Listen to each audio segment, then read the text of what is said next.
Hello दोस्तों। तो आज हम लोग झारखंड का चैप्टर नंबर 19 करने वाले हैं। इससे पहले हम 1 से लेकर 18 चैप्टर तक करा चुके हैं। आप लोग जाके देख सकते हैं, मेरे यूट्यूब चैनल पे अपलोड है, ठीक है। और अगर इसका पीडीएफ आपको चाहिए होगा, क्लास नोट्स चाहिए होगा, तो आप टेलीग्राम जाके ज्वाइन कर सकते हैं। डिस्क्रिप्शन में लिंक दिया हुआ है और कमेंट में भी हम लिंक को पिन कर देंगे। आप वहाँ से जाके डायरेक्ट टेलीग्राम को ज्वाइन कर सकते हैं और वहाँ पर जाके आप सब्सक्राइब कर लीजिएगा। वहाँ पर मतलब अपडेट करते रहते हैं, हम पीडीएफ डालते रहते हैं वगैरह, ठीक है। तो आप लोग वहाँ पर जाके ज्वाइन कर लीजिए, ठीक है। चलिए इसको शुरू करते हैं। चैप्टर नंबर 19 को नाम है मांझी परगना शासन व्यवस्था, ठीक है। मांझी परगना शासन व्यवस्था के बारे में देखते हैं। तो संथाल जनजाति की शासन व्यवस्था को मांझी परगना या मांझी परगनेत शासन व्यवस्था के नाम से जाना जाता है। संथाल जनजाति की शासन व्यवस्था को मांझी परगना या मांझी परगनेत शासन व्यवस्था के नाम से जाना जाता है, ठीक है। संथाल जनजाति की शासन व्यवस्था को, ठीक है, मांझी परगना शासन व्यवस्था के नाम से जाना जाता है। कौन सी जनजाति? संथाल जनजाति, ठीक है। संथाल जनजाति की शासन व्यवस्था को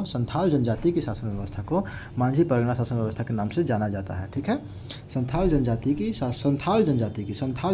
शासन व्यवस्था को मांझी परगना या मांझी परगनेत शासन व्यवस्था के नाम से जाना जाता है। देख लिए, संथालों ने इस शासन व्यवस्था को सोरिया पहाड़िया जनजाति से ग्रहण किया है, ठीक है। यहाँ तो देख लेते हैं पहले, संथालों ने इस शासन व्यवस्था को, किस शासन व्यवस्था को? मांझी परगना शासन व्यवस्था को, ठीक है। मांझी परगना शासन व्यवस्था को सोरिया पहाड़िया जनजाति से ग्रहण किया है, ठीक है। सोरिया पहाड़िया जनजाति से ग्रहण किया है संथालों ने इस शासन व्यवस्था को, किस शासन व्यवस्था को? मांझी परगना शासन व्यवस्था को सोरिया पहाड़िया जनजाति से ग्रहण किया है। तो संथाल जनजाति की शासन व्यवस्था को मांझी परगना या फिर मांझी परगनेत शासन व्यवस्था के नाम से जाना जाता है। संथालों ने इस शासन व्यवस्था को सोरिया पहाड़िया जनजाति से ग्रहण किया है। संथालों ने किस शासन व्यवस्था को? मांझी परगना शासन व्यवस्था को, किस शासन व्यवस्था को? मांझी परगना शासन व्यवस्था को सोरिया पहाड़िया जनजाति से ग्रहण किया है। किससे ग्रहण किया है? सोरिया पहाड़िया जनजाति से ग्रहण किया है। संथालों ने मांझी परगना शासन व्यवस्था को सोरिया पहाड़िया जनजाति से ग्रहण किया है, जिसकी राजनीतिक शासन व्यवस्था अत्यंत लोकतांत्रिक थी, ठीक है। तो फिर से देखिए इसको, संथाल जनजाति की शासन व्यवस्था को मांझी परगना या मांझी परगनेत शासन व्यवस्था के नाम से जाना जाता है। संथालों ने इस शासन व्यवस्था को सोरिया पहाड़िया जनजाति से ग्रहण किया है, जिसकी राजनीतिक शासन व्यवस्था अत्यंत लोकतांत्रिक थी। मांझी, आइए मांझी के पद के बारे में जानते हैं और उससे संबंधित कुछ तथ्य के बारे में जानते हैं, ठीक है। तो मांझी, इस शासन व्यवस्था में प्रत्येक गांव की एक पंचायत होती है जिसका प्रधान कौन होता है? मांझी होता है। किस शासन व्यवस्था में? तो मांझी परगना शासन व्यवस्था में, ठीक है। मांझी परगना शासन व्यवस्था में क्या बोलते हैं कि मांझी का पद का क्या तथ्य है? मांझी के पद के बारे में जानते हैं। तो इसमें क्या है कि इस शासन व्यवस्था में, किस मांझी परगना शासन व्यवस्था में प्रत्येक गाँव की एक पंचायत होती है, ठीक है। प्रत्येक गांव की एक पंचायत होती है जिसका प्रधान मांझी कहलाता है। क्वेश्चन पूछा हुआ है, ठीक है। तो मांझी परगना शासन व्यवस्था में प्रत्येक गांव की एक पंचायत होती है जिसका प्रधान मांझी कहलाता है। यह गांव की शासन व्यवस्था के संचालन हेतु प्रमुख रूप से उत्तरदायी होता है। यह गांव की शासन व्यवस्था के संचालन के लिए प्रमुख रूप से उत्तरदायी होता है। कौन? मांझी, ठीक है। तो पूछ सकता है कि मांझी परगना शासन व्यवस्था में कौन गांव की शासन व्यवस्था के संचालन के लिए प्रमुख रूप से उत्तरदायी होता है। पूछ सकता है कि कौन, मतलब मांझी परगना शासन व्यवस्था में कौन गांव की शासन व्यवस्था के संचालन हेतु प्रमुख रूप से उत्तरदायी होता है? कौन होता है? तो मांझी होते हैं, ठीक है। मांझी जो है वो गांव की शासन व्यवस्था के संचालन हेतु प्रमुख रूप से उत्तरदायी होते हैं, ठीक है। मांझी को लगान वसूलने से लेकर विवाह संबंध स्थापित कराने तक का अधिकार प्राप्त होता है। देखिए यहाँ पर क्या है कि मांझी को क्या क्या अधिकार प्राप्त है? तो लगान वसूलना, फिर विवाह संबंध स्थापित कराने से लेकर, मतलब ये दोनों जैसे लगान वसूलने का काम करना, विवाह संबंधित कोई काम हो गया, उस सब का अधिकार प्राप्त है किसको, तो मांझी को। ठीक है, तो मांझी के बारे में एक बार फिर देख लेते हैं। तो मांझी में क्या है कि इस शासन व्यवस्था में प्रत्येक गांव की एक पंचायत होती है जिसका प्रधान कौन होता है, तो मांझी।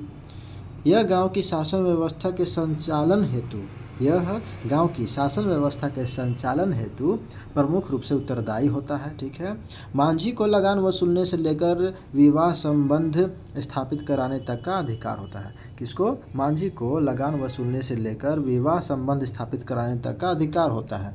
आगे देखते हैं प्रामाणिक या फिर प्राणिक। ठीक है, क्वेश्चन मार्क पूछा, स्टार मार्क है, पूछा हुआ है। ठीक है, तो प्रामाणिक के बारे में देखते हैं। तो यह उप प्रधान है। कौन, तो मांझी परगना शासन व्यवस्था में उप प्रधान किसे कहते हैं, तो प्रामाणिक को। ठीक है, या फिर प्राणिक कह लीजिए या प्रामाणिक कह लीजिए, दोनों सेम है। ठीक है, तो एक ही पद का नाम है, बस नाम मतलब प्रोनाउंसिएशन अलग अलग है, थोड़ा सा वर्ड अलग अलग है। ठीक है, तो क्या है कि प्रामाणिक या प्राणिक यह उप प्रधान है। तो उप प्रधान किसे कहते हैं, प्रामाणिक या प्राणिक को। ठीक है, उप प्रधान कौन, प्रामाणिक, प्राणिक। उप प्रधान कौन है, प्रामाणिक या प्राणिक। ठीक है, मांझी की अनुपस्थिति में उसके कार्यों का संचालन प्रामाणिक द्वारा किया जाता है। मान लीजिए कि मांझी कोई भी काम के लिए मतलब मांझी की अनुपस्थिति में, जैसे कि मांझी का जो काम है उसमें मांझी अनुपस्थित है, मतलब प्रेजेंट नहीं है, तो उसका कार्य कौन करेगा, तो प्रामाणिक करेगा। ठीक है, देखिए पूछा हुआ चीज़ है, ये पूरा पूछा हुआ है। ठीक है ना, ये पूरा पूछा हुआ है। ठीक है, तो देखिए मांझी के अनुपस्थिति में उसके कार्यों का संचालन कौन करेगा, तो प्राणिक करेगा। ठीक है, मांझी के अनुपस्थिति में, ठीक ना, प्राणिक उसका काम करेगा। इसे उपमांझी भी कहा जाता है। उपमांझी भी कहा जाता है किसे, प्रामाणिक को उपमांझी भी कहा जाता है। ठीक ना, प्रामाणिक को उपमांझी भी कहा जाता है, प्रामाणिक को उपमांझी भी कहा जाता है। ठीक है, उपमांझी उप प्रधान। ठीक है, प्रामाणिक को उपमांझी, जैसे मांझी का बोलते हैं, मांझी का एक तरह से सहयोगी ही हो गया। सहयोगी मतलब उसके काम, मान लीजिए मांझी अपना काम के लिए अवेलेबल नहीं है तो उसके जगह पे प्रामाणिक अपना काम करेगा। ठीक है, इसको उप प्रधान भी कहते हैं और उपमांझी भी कहा जाता है। ठीक है, ये सब पूछा हुआ है, देख लीजिए सब पूछा हुआ है। ठीक ना, ये पूरा पूछा हुआ है, तो ध्यान देना है। फिर से देख लेते हैं प्रामाणिक को, तो प्रामाणिक या प्राणिक कह लीजिए, दोनों एक ही है। यह उप प्रधान है। ठीक है, मांझी के अनुपस्थिति में, मान लीजिए कि मांझी अनुपस्थित है अपने कार्य में, तो उसका संचालन कौन करेगा, तो प्रामाणिक ही करेगा। इसे उप मांझी भी कहा जाता है। ठीक है, आगे बढ़ते हैं। गुड़ैत या फिर गुड़ाइत, गुड़ैत कह लीजिए या गुड़ाइत कह लीजिए। ठीक ना, यह मांझी के सचिव के रूप में कार्य करता है। कौन, गुड़ाइत जो है, या फिर गुड़ाइत या गुड़ैत, मांझी के सचिव के रूप में कार्य करता है। मांझी के सचिव के रूप में कार्य कौन करता है, गुड़ैत कार्य करता है। मांझी के सचिव के रूप में कार्य करता है गुड़ैत। ठीक है, मांझी के सचिव के रूप में कौन काम करता है, तो गुड़ैत काम करता है। ठीक है, गुड़ैत मांझी के सचिव के रूप में कार्य करता है। जोग मांझी के बारे में देखिए, तो शासन संबंधी कार्यों को सुचारू रूप से संचालित करने के लिए शासन संबंधित कार्यों को सुचारू रूप से संचालित करने के लिए मांझी की सहायता करते हुए एक सहायक होता है। ठीक है, जिसे जोग मांझी कहते हैं। मतलब मांझी की सहायता करने हेतु एक सहायक होता है, जिसे क्या बोलते हैं, जोग मांझी कहते हैं। शासन संबंधित कार्यों को सुचारू रूप से संचालित करने के लिए, कोई भी शासन से संबंधित कोई भी कार्य है उसको सुचारू रूप से संचालित करने के लिए मांझी की सहायता करते हुए एक सहायक होता है। ठीक है, मांझी की सहायता करते हुए एक सहायक होता है जिसे हम जोग मांझी कहते हैं। ठीक है, जोग मांझी कहा जाता है। तो मांझी की सहायता करते हुए एक सहायक को जोग मांझी कहते हैं। ठीक है, शासन संबंधित कार्यों को सुचारू रूप से संचालित करने के लिए मांझी की सहायता, देखिए मांझी की सहायता करता है। ठीक ना, मांझी की सहायता करते हुए एक सहायक होता है, सहायता करने के लिए एक सहायक होता है। ठीक है, मांझी की सहायता करने के लिए एक सहायक होता है जिसे हम जोग मांझी कहते हैं। आगे देखते हैं देश मांझी या फिर मोड़े मांझी। ठीक है, देश मांझी कह लीजिए या मोड़े मांझी कह लीजिए। तो इसमें क्या है, यह परगनेत का सहायक होता है। कौन, देश मांझी।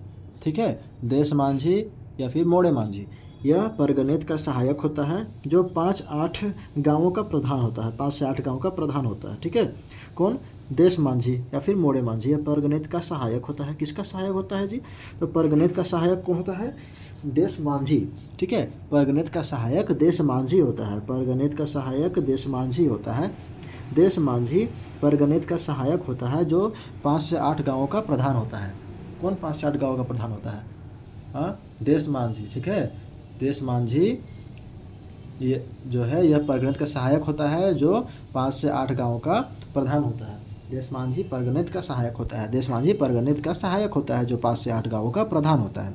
जो मामला मांझी द्वारा नहीं सुलझ पाता, जो मामला मांझी द्वारा नहीं सुलझ पाता है उसे देश मांझी को भेज दिया जाता है। ठीक है, तथा देश मांझी की पंचायत में अनसुलझे मामलों को परगनेत को स्थानांतरित कर दिया जाता है। देखिए क्या हुआ है यहाँ पे कि सबसे पहले एक बार और इसको देख लेते हैं कि देश मांझी मोड़े मांझी यह परगनेत का सहायक होता है।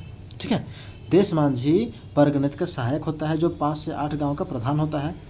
ठीक है, जो मामला मांझी के द्वारा नहीं सुलझ पाता है उसे किसको दे दिया जाता है? देश मांझी को भेज दिया जाता है। ठीक है, जो मामला मांझी के द्वारा नहीं सुलझ पाता वो देश मांझी को दे दिया जाता है, भेज दिया जाता है। तथा क्या? देश मांझी की पंचायत में अनसुलझे मामलों को परगनेत को स्थानांतरित कर दिया जाता है। देश मांझी की पंचायत में अनसुलझे मामलों को किसको स्थानांतरित कर दिया जाता है? तो परगनेत को स्थानांतरित कर दिया जाता है। परगनेत को फिर वो अनसुलझा हुआ मामला दे दिया जाता है। ठीक है, तो यहाँ पर है कि जो मामला मांझी के द्वारा नहीं सुलझ पाता है वो देश मांझी को भेज दिया जाता है। और क्या है कि देश मांझी की पंचायत में अनसुलझे मामले को किसको भेज दिया जाता है? तो परगनेत को स्थानांतरित कर दिया जाता है। ठीक है, आगे देखते हैं भगदो प्रजा। भगदो प्रजा के बारे में जानते हैं। तो झगड़ों के निपटारे में गांव के कुछ वरिष्ठ लोगों से विचार विमर्श किया जाता है जिन्हें भगदो प्रजा कहा जाता है। तो देखिए, गांव में कोई भी झगड़ा होता है तो उसका सलाह मशवरा विचार विमर्श करने के लिए कुछ वरिष्ठ लोग आते हैं जिनको क्या कहते हैं हम लोग? भगदो प्रजा कहा जाता है। ठीक है, तो भगदो प्रजा किसे कहा जाता है? जैसे गांव में झगड़ा हो गया तो उसमें क्या होता है कि नहीं, देखते हैं कि कुछ बड़े बड़े बुजुर्ग लोग, वरिष्ठ लोग आते हैं झगड़े का विचार विमर्श करने के लिए, झगड़े को सुलझाने के लिए, तो उन्हीं को कहा जाता है भगदो प्रजा। ठीक है, भगदो प्रजा किन्हें कहा जाता है? जो वरिष्ठ लोग जो है वो जो झगड़े को निपटारा करने के लिए आते हैं और उसका विचार विमर्श करने आते हैं, उन्हीं को भगदो प्रजा कहते हैं। ठीक है, आगे देखिए लाशेर टंगाए के बारे में देखते हैं। तो यह गांव के प्रहरी की भांति कार्य करता है जो बाहरी आक्रमण से गांव की सुरक्षा करता है। तो क्या है? लाशेर टंगाए क्या है? ये गांव के प्रहरी की भांति कार्य करता है। ठीक है, यहाँ पर देख लीजिए पहले इसको कि लाशेर टंगाए गांव के प्रहरी की भांति कार्य करता है। गांव के प्रहरी की भांति कौन कार्य करता है? लाशेर टंगाए गांव के प्रहरी की भांति कार्य करता है। लाशेर टंगाए गांव के प्रहरी की भांति। ठीक है, गांव के प्रहरी की भांति कौन काम करता है? तो लाशेर टंगाए गांव के प्रहरी की भांति कौन काम करता है? लाशेर टंगाए। ठीक है, जो बाहरी आक्रमण से गांव को सुरक्षित रखता है। ठीक है, सुरक्षा करता है। लाशेर टंगाए क्या है? यह गांव का प्रहरी की भांति कार्य करता है। ठीक है, यह गांव के प्रहरी की भांति कार्य करता है जो बाहरी आक्रमण से गांव की रक्षा करता है, सुरक्षा करता है। ठीक है, कौन? लाशेर टंगाए। चौकीदार, कंफ्यूज मत हो जाइए, गांव की सुरक्षा करता है तो चौकीदार होगा, ये लाशेर टंगाए है। चौकीदार में क्या है? यह पुलिस की भांति कार्य करता है। कौन? चौकीदार जो है वो पुलिस के जैसा काम करता है। कौन? चौकीदार। यह मांझी के आदेशानुसार किसी व्यक्ति को गिरफ्तार कर सकते हैं। चौकीदार जो है मांझी के आदेश के अनुसार किसी भी व्यक्ति को गिरफ्तार कर सकते हैं। ठीक है, कौन? चौकीदार। ये पुलिस की भांति कार्य करता है और मांझी के आदेश के अनुसार ये किसी को भी गिरफ्तार कर सकते हैं। ठीक है, लाशें टंगा क्या था देख लिए ना। यह गांव के प्रहरी की भांति कार्य करता है जो बाहरी आक्रमण से गांव की सुरक्षा करता है। ठीक ना। चौकीदार क्या है? यह पुलिस की भांति कार्य करता है। यह मांझी के आदेशानुसार किसी व्यक्ति को गिरफ्तार करता है। आगे देखिए नायके। नायके के बारे में पूछा हुआ है यहाँ पर भी। गाँव का धार्मिक प्रधान। धार्मिक प्रधान किस मतलब ये किस शासन व्यवस्था में? ठीक है, किस शासन व्यवस्था में? तो भूलना नहीं है, सब शासन व्यवस्था में अलग अलग धार्मिक प्रधान है। मांझी शासन व्यवस्था के बारे में यहाँ बात हो रहा है। ठीक है, मांझी शासन व्यवस्था के बारे में बात हो रहा है। तो नायके धार्मिक प्रधान। ठीक है, नायके को हम धार्मिक प्रधान कहते हैं मांझी शासन व्यवस्था में। मांझी शासन व्यवस्था में, ठीक है, मांझी परगना शासन व्यवस्था में नायके को धार्मिक प्रधान कहा जाता है। ठीक है, नायके धार्मिक प्रधान कहलाता है। गांव का धार्मिक प्रधान नायके कहलाता है मांझी शासन व्यवस्था में। नायके मांझी शासन व्यवस्था में नायके जो है वो गांव का धार्मिक प्रधान कहलाता है। कुड़ाम नायके। कुड़ाम नायके। कुड़ाम नायके क्या है? यह उप नायके की भांति कार्य करता है। ठीक है, उप नायके की भांति कार्य करता है। कौन? कुड़ाम नायके। ठीक है, नायके क्या हुआ कि गांव का धार्मिक प्रधान हो गया। ठीक है, नायके गांव का धार्मिक प्रधान हो गया। ठीक है, नायके गांव का धार्मिक प्रधान हो गया। यह उप नायके की भांति कार्य करता है। कौन? कुड़ाम नायके जो है वो उप नायके की भांति कार्य करता है। कुड़ाम नायके उप नायके के भांति कार्य करता है। यह गांव से बाहर देवी देवताओं की पूजा पाठ संपन्न कराता है। ठीक है, ये क्या है कि गांव का धार्मिक प्रधान कौन? नायके। कुड़ाम नायके क्या है कि नायके के ये उप नायके के भांति कार्य करता है। ठीक है, उप नायके के भांति कार्य कौन करता है? कुड़ाम नायके। और यह गांव से बाहर देवी देवताओं की पूजा पाठ संपन्न कराता है। कौन? कुड़ाम नायके गांव से बाहर देवी देवताओं की पूजा पाठ संपन्न कराता है। देवी देवताओं की पूजा पाठ संपन्न कराता है। कौन? कुड़ाम नायके। गांव से बाहर देवी देवताओं की पूजा संपन्न कराता है, पूजा पाठ संपन्न कराता है कुड़ाम नायके। क्या है? सुसारिया। सभा का सुचारू रूप से संचालित करना इसका प्रमुख कार्य है। सभा का सुचारू रूप से संचालित करना इसका प्रमुख कार्य है। सुसारिया से इसलिए सुचारू, ये थोड़ा सा मिलता जुलता वर्ड ऐसा लग रहा है, तो ऐसे याद कर लीजिए कि सभा का सुचारू रूप से संचालित करना इसका प्रमुख कार्य है। किसका? सुसारिया का। ठीक है, सुसारिया का प्रमुख कार्य क्या है? सभा का सुचारू रूप से संचालित करना। ठीक है, इसका प्रमुख कार्य है। लोबीर सेंद्रा यह इस शासन व्यवस्था में सर्वोच्च न्यायिक संस्था होती है।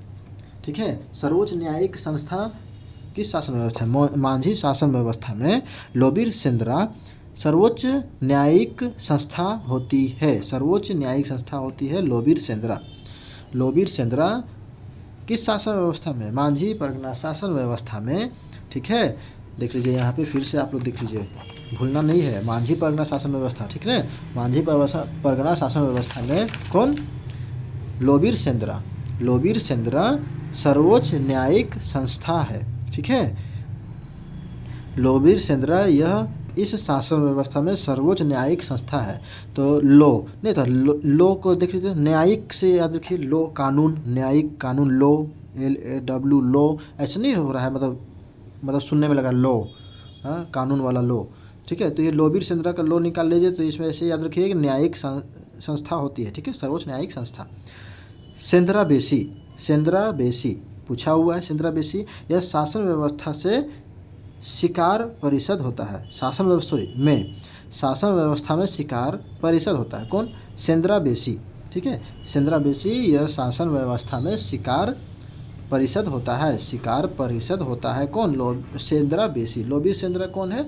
तो सर्वोच्च न्यायिक संस्था। लो से लो का मतलब ऐसा सुनने में लग रहा है लो, तो ऐसी न्यायिक संस्था। ठीक ना। सेंद्रा बेसी यह इस शासन व्यवस्था में शिकार परिषद होता है। कौन? सेंद्रा बेसी किस शासन व्यवस्था में? मांझी परगना शासन व्यवस्था में सेंद्रा बेसी जो है वो शिकार परिषद होता है। ठीक है, मांझी परगना शासन व्यवस्था में सेंद्रा बेसी शिकार परिषद होता है। आगे देखते हैं करेला दंड। ठीक है, करेला दंड ये एक प्रकार का दंड है। यह सबसे हल्का दंड है जिसके तहत अपराधी पर 5 रुपये से लेकर ₹150 तक का दंड लगाया जाता है। ठीक है, सबसे हल्का दंड है कौन सा दंड? करेला दंड। ठीक है, करेला दंड जो है वो सबसे हल्का दंड है। ठीक है, सबसे हल्का दंड है। मान लीजिए किसी को करेला खिला के उसको दंड दिया गया, तो ऐसे याद करने के लिए बस बता रहे हैं कि मान लीजिए किसी को करेला खिला के दंड दिया गया तो हल्का दंड है, कोई भी खा लेगा। अब जब करेला जो है वो ₹5, ₹10, ₹150 ऐसे किलो बेचाता है, ऐसे मान लीजिए, तो ठीक है, तो उसी हिसाब से इसको रिलेट कर लेना है और याद कर लेना है कि करेला दंड सबसे हल्का दंड है और इसमें जिसके तहत अपराधी पर ₹5 से लेके ₹150 तक का दंड लगाया जाता है। बिटलाहा। ठीक है, बिटलाहा ये पूछा हुआ है, तो बिटलाहा इस शासन व्यवस्था की सबसे कठोर सजा है। बिटलाहा। ठीक है, बिटलाहा मान लोहा से पीट रहा है, लोहा से पीट रहा है। ठीक है, लाहा से लोहा पीट रहा है। ठीक है, लोहा से पीट रहा है, तो ये बिटलाहा इस शासन व्यवस्था की सबसे कठोर सजा है। बिटलाहा जो है वो शासन व्यवस्था की किस शासन व्यवस्था की? मांझी परगना शासन व्यवस्था की सबसे कठोर सजा है बिटलाहा, जो यौन अपराधों के दोषी को दिया जाता है। ठीक है, यौन अपराधों के, महिला के साथ कोई भी अपराध मतलब यौन शोषण करने पर दिया जाता है बिटलाहा दंड। ठीक है, बिटलाहा जो है वो सबसे कठोर सजा है मांझी परगना शासन व्यवस्था में, जो यौन अपराधों के दोषी को दिया जाता है। यौन अपराधों के दोषी को दिया जाता है। बिटलाहा के तहत यौन अपराधी का पूर्व बहिष्कार करते हुए उसे गांव से निकाल दिया जाता है। ठीक है, बिटलाहा के तहत यौन अपराध का पूर्ण बहिष्कार, यौन अपराधी का पूर्ण बहिष्कार करते हुए उसे गांव से निकाल दिया जाता है। मतलब इस दंड में क्या है कि सबसे कठोर सजा है। ठीक है, यौन अपराध के दोषी को दिया जाता है। इसमें क्या होता है कि जो अपराधी है उसको पूरा बहिष्कार करके उसको गांव से निकाल दिया जाता है। ठीक है, दोषी द्वारा क्षमा याचना करते हुए पूरे गांव को जाति भोज देने का पर बिटलाहा की सज़ा को समाप्त करने का भी प्रावधान है। मान लीजिए कि जो दोषी है उसको मतलब क्षमा अपना याचना करने के लिए क्या करना पड़ता है हम लोग को कि पूरे गांव को जाति भोज देना पड़ता है, जिस पर बिटलाहा की सज़ा का समाप्त करने का भी प्रावधान है। ठीक है, क्या है कि दोषी द्वारा क्षमा याचना करते हुए पूरे गांव को जाति भोज देने पर बिटलाहा की सज़ा को समाप्त करने का भी प्रावधान है। एक बार फिर से देख लेते हैं बिटलाहा को। करेला दंड भी देख लेते हैं एक बार फिर से। तो ये सबसे हल्का दंड है, जिसमें जुर्माना जो है अपराधी को कितना दंड दिया जाता है, मतलब 5 से लेकर ₹150 तक उसको दंड अपराधी को दंड दिया जाता है कि ₹500 से ₹150 तक आपको दंड लगाया जाता है। ठीक है, और यहाँ क्या है कि बिटलाहा सबसे कठोर सज़ा है। यौन अपराधी के साथ ही शोषक को मिलता है, जो यौन अपराध करता है उस दोषी को मिलता है। फिर क्या है कि बिटलाहा के तहत यौन अपराधी का पूर्ण बहिष्कार, बिटलाहा के तहत क्या है कि यौन अपराधी जो होता है उसका पूरा बहिष्कार करते हुए उसको गांव से बाहर निकाल दिया जाता है। और अगर दोषी अपना क्षमा याचना चाहता है तो उसको पूरे गांव को जाति भोज कराना पड़ेगा, और उसमें क्या है, जाति भोज कराने पर बिटलाहा की सज़ा को समाप्त करने का भी प्रावधान है अगर वो पूरे गांव को जाति भोज कराता है। ठीक है, अब क्या है, नोट कुछ देख लेते हैं। इस शासन व्यवस्था में मगसिम के अवसर पर अधिकारियों का चुनाव किया जाता है। ठीक है, मगसिम के अवसर पर किस शासन व्यवस्था में? मांझी परगना शासन व्यवस्था में मगसिम के अवसर पर अपराधियों का चुनाव किया जाता है। ठीक है, अधिकारियों का, माफ़ कीजिएगा, अधिकारियों का। ठीक है, इस शासन व्यवस्था में, मांझी परगना शासन व्यवस्था में मगसिम, ठीक है, मगसिम के अवसर पर, कब? मगसिम, ठीक है, मगसिम एकदम रट लीजिए। मगसिम के अवसर पर अधिकारियों का चुनाव किया जाता है। किस शासन व्यवस्था में? मांझी परगना शासन व्यवस्था में मगसिम के अवसर पर अधिकारियों का चुनाव किया जाता है। यूल रूल 1856 यूल रूल के नियम के आधार पर मांझी परगना शासन व्यवस्था को कानूनी मान्यता प्रदान की गई है। ठीक है, तो मांझी परगना शासन व्यवस्था को कानूनी मान्यता प्रदान की गई है किस के नियम के आधार पर? तो यूल रूल 1856 के नियम के आधार पर।